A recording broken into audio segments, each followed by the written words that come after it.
For today's video, char. So karon mamalit ko itlog.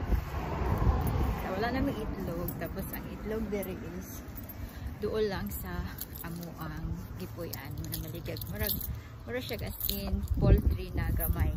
So ayan na nata diri sa highway. Baklay nagdala ko aning eco bag kay diri sa ilaha.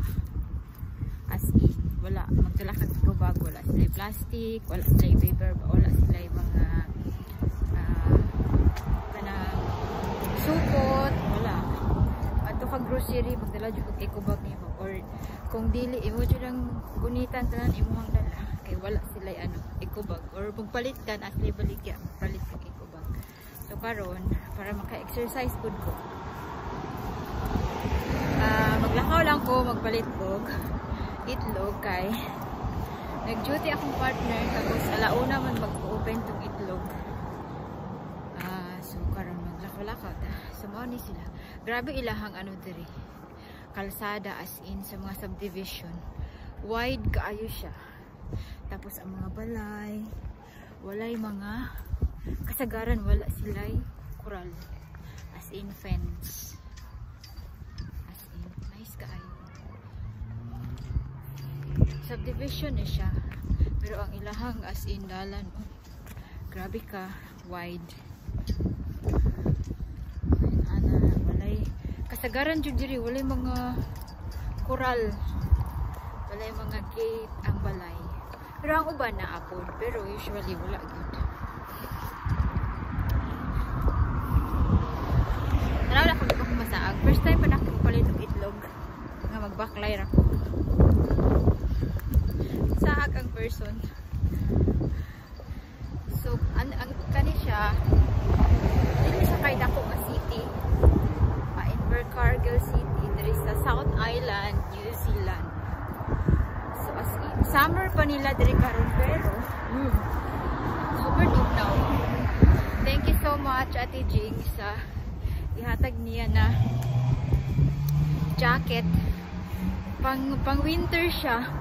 So nagamit na ko siya karon kay grabe ka tugnaw. Summer pa nila diri karon pero tugnaw na kayo, as in 8 degrees, 4 degrees, 6 degrees. Malipay na ko kung maabot og 19. Grabe. Tapos ang ilang milyon o dalawa ro na. Mga milyon na bulak sa atoa. As in. Araw. So daghan sila mga inaana diri. Walay gate ang balay. Tapos sa adto sila yung mga garage para sa ilang mga sakyanan. So na ako niya walking with a baby. So madalong na ta sa itlog. Malipay ko diri kung muinit. Init siya pero tugnaw. Makaya-kaya pa wala kay gloves kay dili pa dito siya winter. So wala si diri. At atuang. So ang outfitan natin is like that. Pag winter na. Kuan karon. 10 degrees feels like 8.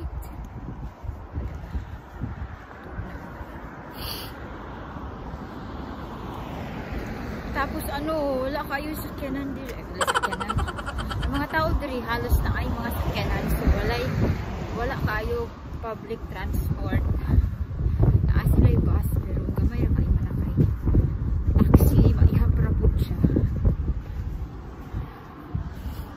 Pero sa big city, naa sila yung train. Naa sila yung train diri pero dili ka ng mga pasahero. Naka ng pasaheroan pa. Kanang cargo ang sulod. Vlog while walking. So malikop na diri. Diri na street. Mga balay. Tapos ilang itlog diri. Mura siya kanang organic egg, brown. Kani among ginapalit. Sila playground. Daghan kay sila playground diri ay. Tapos mga yung daghan kahoy. Samot ni katugnaw no. Cheesy playground.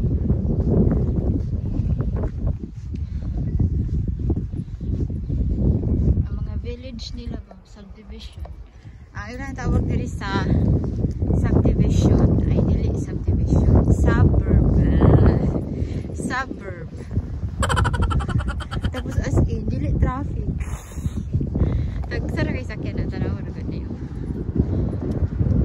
Sa tala kong susi sa amo ang balay. Kaya walay tao dito. Oh.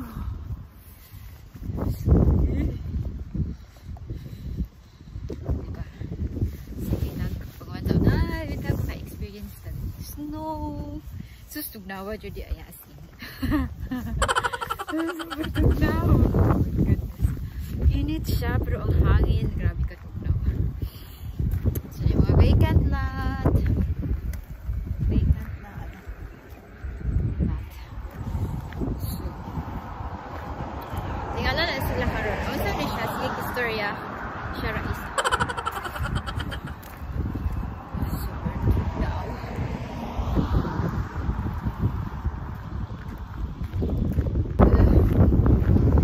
Grabe na ako kapag-tugnaw.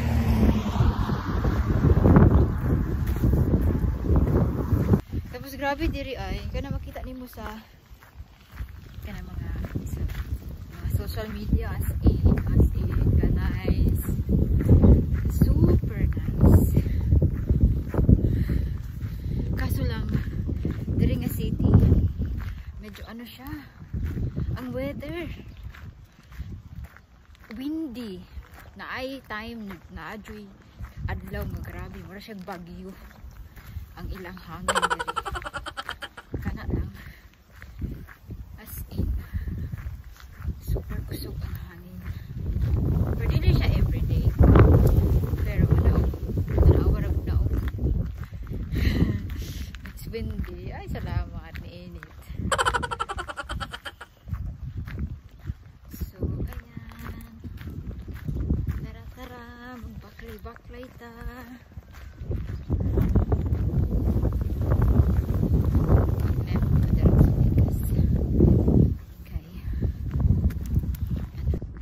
Daghan po sila, diba, known man yun sa baka ang New Zealand. Daghan po sila sheep day diri. Ang sheep ug baka murag pare-pareho kadaghan.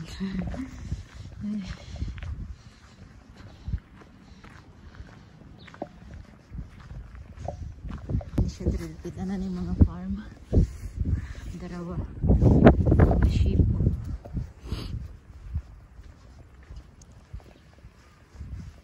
Daghan guys yun. Marag feeling na ko ang baka o ang sheep kaya pare-pareho kadaghan. Ooh, hello. Padaan.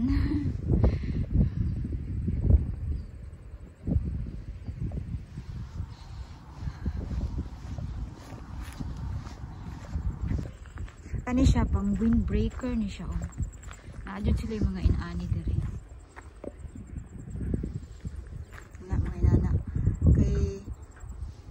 Siya kanang ano tawag ani hanginon nga dapit so naadyo mga windbreaker so doon na ta sa itlog. Yes, eggs sales Tuesday to Friday 1 PM to 5. Nakapot siguro naman dito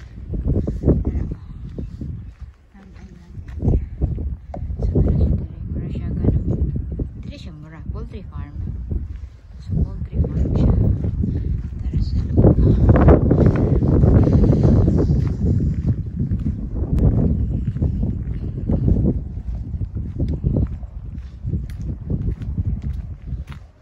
Hello.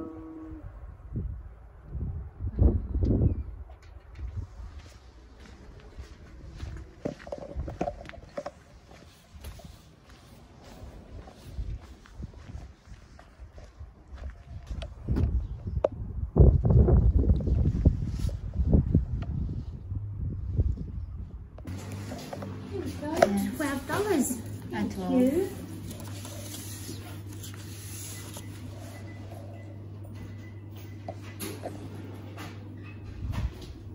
So ayan, done na tayo. Yung eggs natin ay in here.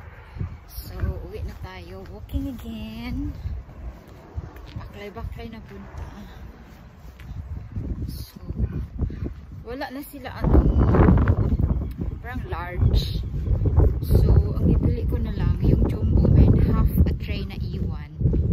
So binili ko at saka half no maliliit, parang medium. So ang nabayaran ko, wala ba't ako nabayaran?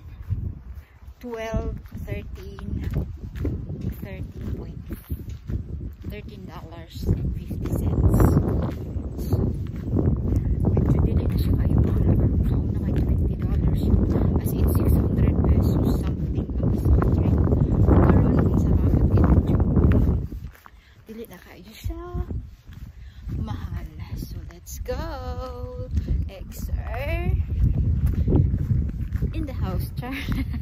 So tara, baklay na po si Inday Garutay. So yan.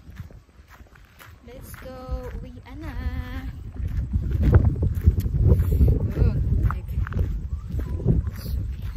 So finally nakaulit na ta, guys. So muna akong itlog na palit. Kini siya ang dag ko. So half lang man na tray ang nabilin. So nagdagdag na lang ko sa gagmay. Ano siya ang gagmay mo siya medium. So mao lang to siya. As in gamay kayo ay. So ayan ang mo nilang itlog dere. So kaning dag ko ang tray is $15, ang kaning gagmay is 12. So ang ako nabayaran tanan is $13.50. So $13.50 murag 300 siya kapin. 300 kapin dollars. Pesos, in peso mga 300 kapin ni siya.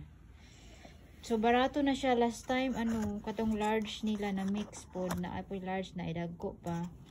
$20 tapos nag 15 karon nag ano na siya 12 kani 15 na siya ang dagko kaayo. So kanang lang to siya, guys. Thank you so much for watching and I hope to see you in my next video. Bye. God bless everyone.